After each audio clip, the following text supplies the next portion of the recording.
இயேசுவின் நாமத்தில் உங்கள் யாவருக்கும் நன்மை வாழ்த்துக்களை தெரிவித்துக் கொள்கிறேன். கர்த்தர் இந்த நாளுக்கு கொடுத்த வேத வசனத்தை எடுத்து வாசிப்போமா? ஏசாயாவின் புஸ்தகம் 60வது அதிகாரம் அதில் 1வது வசனம். அதில் முதல் பகுதி மாத்திரம் நம்ம எடுத்துக்கொள்வோம். எழும்பி பிரகாசி, எழும்பி பிரகாசி அப்படின்னு சொல்லி ஆண்டவர் சொல்கிறார்.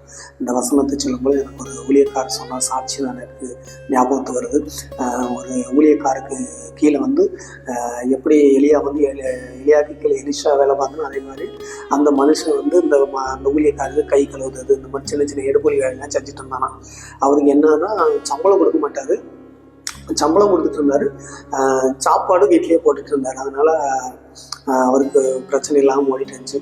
கடைசி ஒரு கொஞ்ச நாளைக்கு அப்புறம் அவர் சொன்னாராம், எப்பா நீ நம்ம வீட்டில் சாப்பிட வேண்டாம், உனக்கு சம்பளமும் எனக்கு கொடுக்க வழி இல்லை, அதனால ஏதாவது நீ வேலை பார்த்து இங்கே சர்ச்சிலையும் வேலை பார்த்துக்கோ அப்படின்னு சொல்லிட்டாராம். இவருக்கு படிப்பறிவும் கிடையாது, ஒரு இதுவும் கிடையாது. அதனால் என்ன செய்ய, வேலைக்கு ஒன்றும் வழி இல்லைன்னு சொல்லிட்டு இவர் வேலையை மட்டும் செய்வாராம். ஒரு வாரமாக தண்ணியை மட்டும் குடிச்சிக்கிட்டு பட்னியாகவே கிடந்தாராம். பாஸ்டர் வீட்டில் பிரியாணி ஸ்மெல் வருமா, கறி எடுத்துருப்பாங்களா, ஒரு வாய் தரமாட்டாங்களான்னு ஏங்கிட்டு நிற்பாராம். ஆனாலும் இந்த பாஸ்டர் ரொம்ப ஸ்ட்ரைட் ஃபார்வர்டு, பொறுப்பிட்டு இறங்க மாட்டாராம். இறங்கவே இல்லையா, வேதனை தாங்க முடியாது. 10 நாள் ஆகிட்டான், கண்ணீர் வடிச்சாராம் தேவ சமூகத்தில். அப்போ அவங்க சொந்தக்காரங்க யாரோ ஒருத்தங்க ஊழியம் செய்கிறான் அப்படின்னு சொன்னதுனால மணி ஆர்டர் அனுப்பியிருந்தாங்க. இந்த மணி ஆர்டர் எடுத்து பார்த்தாராம், அது ஒரு பெரிய தொகை இருந்தான். போய் முதலாவது அதில் அசோகமாக உதவி கொடுத்தாராம். அவர் அந்த ஊழியக்காரர் அழுதுகிட்டே சொன்னாராம், எப்பா உனக்கு சாப்பாடு போடக்கூடாதுன்னு நான் சொல்லிட்டேன், ஆனால் நான் ஒரு வாய் கூட சாப்பிடலை, நீ பட்டினியாக கிடக்குறேன்னு சொல்லி எனக்கு மனசில் வேதனை தான். ஆனாலும் நீ எப்போதும் என்னையே நம்பியே இருந்துடக்கூடாது, ஆண்டவரை நம்பி இருக்கணும், ஆண்டவருக்காக நீ எழும்பணும், கர்த்தருக்காக நீ ஊழியம் செய்யணும். அதுக்காக தான் நான் ஒவ்வொரு நாளும் நீ ஜெபிச்சு நீ என்னையவே சார்ந்திருந்துடக்கூடாதுக்காக தான் உனக்கு நன்றி ஒரு பாடத்தை நான் ஒப்புக்கட்டணும்ப்பா. உனக்கு தீங்கு செய்யணும்னு நினைக்கல, நீ நம்ம வீட்டிலேயே சாப்பிடு, ஆண்டவரை நீ சாப்பிட்டு சொன்னாராம்.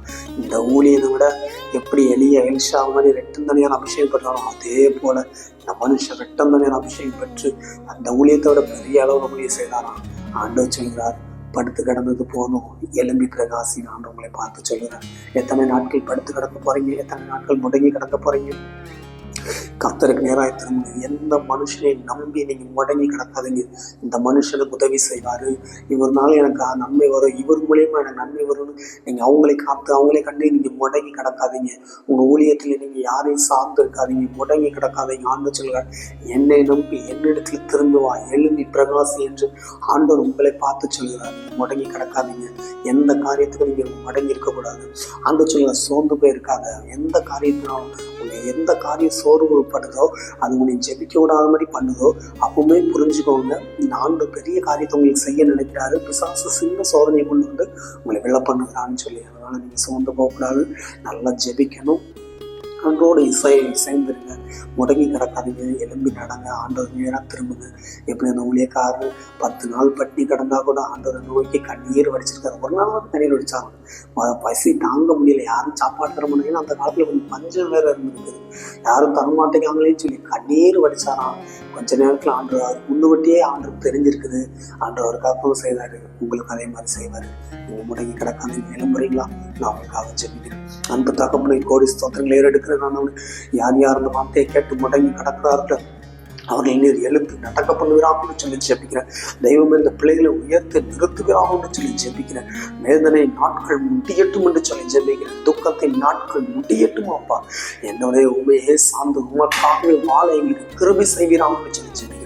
இயேசு என்னும் அதிகாரம் உள்ள நாமத்தில் நான் ஜெபிக்கிறேன். நான் பலனுள்ளவனுக்காக பலனற்றவனுக்காக உதவி செய்வது மட்டும் லேசான காரியமானது. பலப்படுத்துங்க, சகாயம் பண்ணுங்க, நன்மை என்னும் கேடகத்தை நான் சூழ்ந்து கொள்ளுங்க, பாதுகாத்துக்கணும். இயேசு நாமத்தில் ஜெபிக்கிறேன் நல்ல பிதாவே, ஆமென். எனக்கு அருமையான தேவஜனமே, ஒரு நாள் சோர்ந்து போகாதீங்க, ஒரு நாள் மனம் வந்து போகாதீங்க. ஆண்டவரை ஆசீர்வதிக்க எவ்வளவு அவனோடு காத்திருக்கிறார். அந்த சொன்னது போல எழும்பி பிரகாசி என்று உங்களை பார்த்து சொல்லுகிறார். உங்களுடைய வேலை வந்துட்டு நீங்க எழும்பி பிரகாசி. ஆண்டவரை ஆசீர்வதிப்பார். God bless you.